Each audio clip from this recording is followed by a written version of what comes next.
Ladies and gentleman, আসসালামু আলাইকুম। বাংলাদেশ সেনাবাহিনী সম্পর্কিত আমার ভিডিওগুলি মূলত যে সমস্ত ছেলেমেয়েরা বাংলাদেশ সেনাবাহিনীতে অফিসার পদে যোগদানের জন্য ইন্টারেস্টেড তাদের জন্য তৈরি করা। আমার বিশ্বাস এই ভিডিওগুলো যদি আমরা ফলো করি, যে যারা ইন্টারেস্টেড ছেলেমেয়েরা যদি ফলো করে, তাহলে ডেফিনেটলি তারা বাংলাদেশ সেনাবাহিনী সম্পর্কে অ্যাজ এ হোল একটা আইডিয়া পাবে, প্লাস হচ্ছে এর ভর্তি প্রক্রিয়া এবং ভর্তি কার্যক্রমের জন্য প্রিপারেশন, কী ধরনের প্রিপারেশন নেওয়া উচিত, সেই সমস্ত বিস্তারিত বিষয়গুলো আমি কভার করার চেষ্টা করব। তাই আমাদের যারা ইন্টারেস্টেড তারা তাদের ব্যক্তিগত প্রয়োজনে, ব্যক্তিগত ইন্টারেস্টেই তারা চ্যানেলটিকে সাবস্ক্রাইব করার জন্য আমি অনুরোধ করছি, প্লাস যত বেশি সম্ভব শেয়ার করার জন্য, so that others can be also benefited out of this videos. তো প্রথমেই let's see what is an army. আসলে আমরা তো আর্মিতে জয়েন করতে চাই, বাট আমাদের তো জানতে হবে আসলে আর্মি বলতে আমরা কি বুঝি। So as you can see here, the army is a large organized group of people who are armed and trained to fight on land in a war. They are organized and controlled by the government. Army হচ্ছে একটা large organised group of people, মানে যারা একটা large group of people যারা organised, এবং যাদেরকে armed training দেওয়া হয়েছে, যারা সশস্ত্র, তারা সশস্ত্র এবং তাদেরকে ট্রেন করা হয়েছে, তারা যাতে স্থলভাগে কোনো যুদ্ধকালীন সময় স্থলভাগে যুদ্ধ করতে পারে, সেটার জন্য তাদেরকে ট্রেন করা হয়। আর আর্মি টোটালি একটা দেশের আর্মি ওই দেশের গভর্নমেন্ট দ্বারা অর্গানাইজ করা হয় এবং গভর্নমেন্ট দ্বারা কন্ট্রোল করা হয়। কোনো আর্মি কিন্তু গভর্নমেন্টের কন্ট্রোলের বাইরে কাজ করতে পারে না।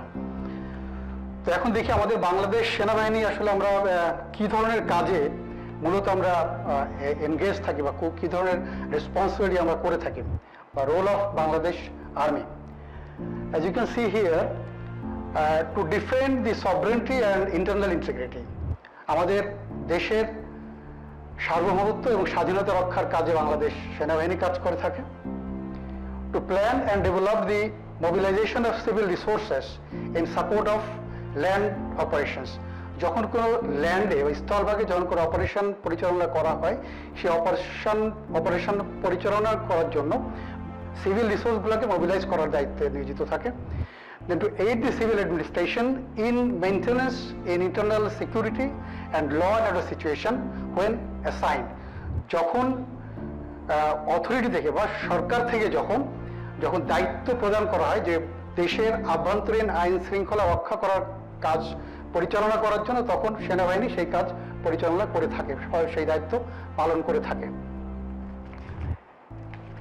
To assist the civil administration in managing the disasters and natural calamities when requested, যখন সরকার কর্তৃক যখন আদেশ করা হয়, যখন সিভিল অ্যাডমিনিস্ট্রেশন কর্তৃক যখন অনুরোধ করা হয়, তখন সেই অনুরোধের পরিপ্রেক্ষিতে সিভিল অ্যাডমিনিস্ট্রেশনকে দেশের যে প্রাকৃতিক দুর্যোগ বা ন্যাচারাল ক্যালামিটিসের সাহায্য বা সহযোগিতা করার জন্য বাংলাদেশ সেনাবাহিনী দায়িত্বপ্রাপ্ত। To take part in nation development activities as and when asked for, যখনই কোনো দেশের জাতীয় স্বার্থে জাতীয় ডেভেলপমেন্টের কাজে, দেশের কোনো কাজে বা উন্নয়নের কোনো কাজে বাংলাদেশ সেনাবাহিনীকে যখন তলব করা হয়, তখন তারা সেই কাজ করতে তারা দায়িত্ববদ্ধ। Then to support United Nation peace keeping organization, United Nation জাতিসংঘ শান্তিরক্ষী বাহিনীতে বাংলাদেশ সেনাবাহিনীকে পার্টিসিপেট করার জন্য যখন আদেশ করা হয়, তখন বাংলাদেশ সেনাবাহিনী সেই সমস্ত অপারেশনে জয়েন করে। আপনারা ইতিমধ্যে হয়তো জেনে থাকবেন যে বাংলাদেশ সেনাবাহিনী ওয়ান অফ দি লার্জেস্ট সেনাবাহিনী।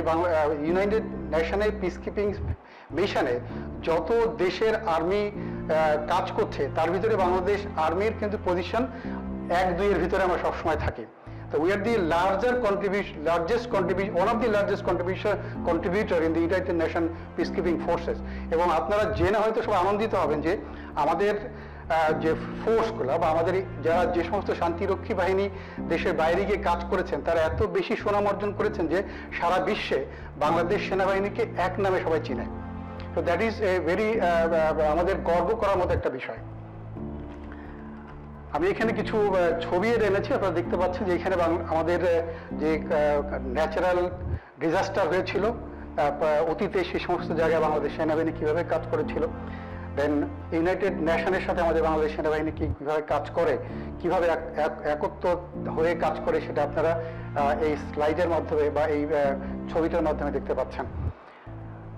তো now let's see what is an army officer. Army officer, আমরা তো সেনাবাহিনী সম্পর্কে জানলাম, এখন আমাদেরকে আর্মি অফিসার সম্পর্কে আমাদেরকে জানতে হবে, কারণ যেহেতু আমরা we are interested to join as an officer in the army. তো প্রথমেই বাংলাদেশ আর্মিতে জয়েন করার আগে যে সমস্ত জিনিস জানতে হবে সেটা হচ্ছে first and foremost an army officer is a leader. সেনাবাহিনীর প্রত্যেকটা অফিসার কিন্তু এক একজন leader. He plans the work to organize of the organization, assign tasks to subordinates, and sees the work is accomplished to the highest standard. এখানে officer অর্গানাইজেশনের যে দায়িত্ব, সেই দায়িত্বটাকে সে প্ল্যান করে, পরিকল্পনা করে, এই কাজগুলোকে সে অ্যাসাইন করে টু দি সাবঅর্ডিনেট, এবং সে ইনশিওর করে যে সমস্ত কাজ হাইয়েস্ট স্ট্যান্ডার্ড এবং কোনো রকমের ভুল ভ্রান্তি ব্যতি রেখে, কোনো রকমের ভুল ভ্রান্তি ছাড়া যাতে কাজগুলো সঠিকভাবে সম্পন্ন হয়। That is the mostly the officers task. Officer led by example. In fact অফিসাররা কিন্তু সবসময় দৃষ্টান্ত স্থাপন করেন। তারা কিন্তু ইটস নট দ্যাট যে আমি শুধুমাত্র অর্ডার দিয়ে ক্ষান্ত হয়ে গেলাম, সেটা কিন্তু না। যে কাজের জন্য আমি আমার সাবঅর্ডিনেটকে, আমার আন্ডার কমান্ড ট্রুপসকে আমি কমান্ড করছি বা অর্ডার দিচ্ছি, I have accepted that command in my self. আমি যখন আমার সেই কমান্ডটাকে নিজে অ্যাকসেপ্ট করেছি এবং সেই এক্সিকিউশনের সাথে I will B the part of the execution. So officer প্রথমেই কিন্তু সে তার এক্সাম্পল সেট করে। অফিসার কখনোই একটা এমন কোনো আদেশ দেয় না যে আদেশটা অফিসার নিজে করতে ইন্টারেস্টেড না। An officer needs to have a very high standard of integrity and discipline. একজন অফিসারের অবশ্যই অত্যন্ত হাই স্ট্যান্ডার্ড ইন্টিগ্রিটি থাকতে হবে এবং তার তাকে ডিসিপ্লিন হইতে হবে। যদি একটা অফিসার যদি সৎ না হয়, ইন্টিগ্রিটি যদি তার না থাকে এবং সে যদি ডিসিপ্লিন না হয়, তাহলে because their judgment and skill can make the differences between the life and death of the soldiers they command. Because যে সোলজারগুলোকে ওই অফিসার কমান্ড করতেছে তাদের জীবন মরণ কিন্তু ওই অফিসারের হাতে। সুতরাং that officer has to be very skill in his profession, and he has to be very he has to have a very standard of level of integrity. Otherwise he cannot command the troops under his command. Officers shoulder all the responsibilities of their under command and their works. Officer যখন কোনো কাজ করে বা তার under command যদি কখনো কোনো ফল করে বা যদি কোনো ভুল করে ফেলে কাজ করতে গিয়ে, officer tax all the responsibilities.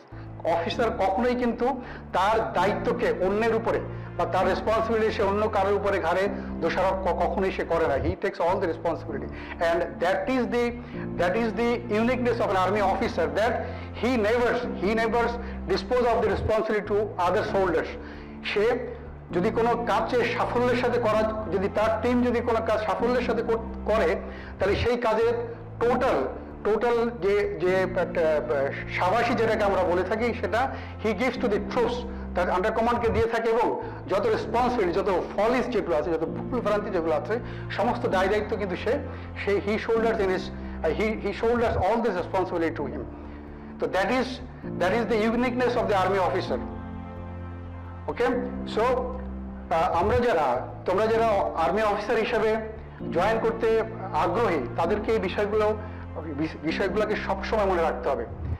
আরেকটা বিষয় আমি এখানে খুব ক্লিয়ারলি বলতে চাই, আমাদের সেনাবাহিনীর চাকরিটা কিন্তু যদি আমরা দেশের 10টা যে অফিসের যে সমস্ত কাজ আছে বা যে সমস্ত প্রফেশন আছে বা যে সমস্ত জব আসে, তার সাথে যদি আমরা কম্পেয়ার করি, তাহলে আমরা কিন্তু প্রথমে আমরা হোঁচট খেতে হবে আমাদেরকে। কারণ army is not a job, it is a way of life.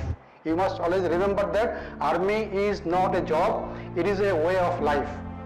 Army কিন্তু কোনো চাকরি না, কারণ এখানে তুমি যদি কোনো চাকরি করো তাহলে সেখানে কিন্তু তোমাকে একটা টাইম লিমিট আছে যে from 9 to 5 or 8 to 4 or whatever may be the time limit in the company or in the organization, you are liable only for that period of particular time. But for an army officer, you are deputed or you are responsible or you are committed for 24/7 365 days. You cannot say that I am not in duty. You are 24 hours on duty.